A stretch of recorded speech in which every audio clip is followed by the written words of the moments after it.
నమస్కారం సుప్రభాత ఘంటారావానికి స్వాగతం ముందుగా ప్రధానాంశాలు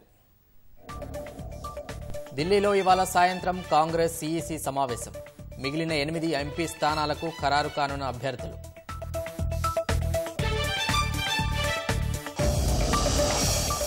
కాంగ్రెస్ సిఇసి భేటీ కోసం నేడు ఢిల్లీకి సీఎం రేవంత్ రెడ్డి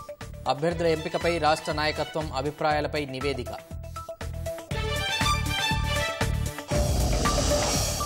కొత్త హైకోర్టు భవన నిర్మాణానికి ఇవాళ శంకుస్థాపన భూమి పూజ చేయనున్న సుప్రీంకోర్టు సీజే జస్టిస్ చంద్రచూడ్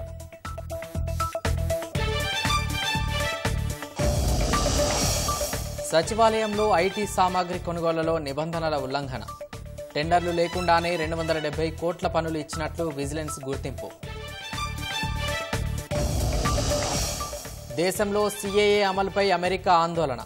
మత ప్రాతిపదికన పౌరసత్వం తగదని వెల్లడి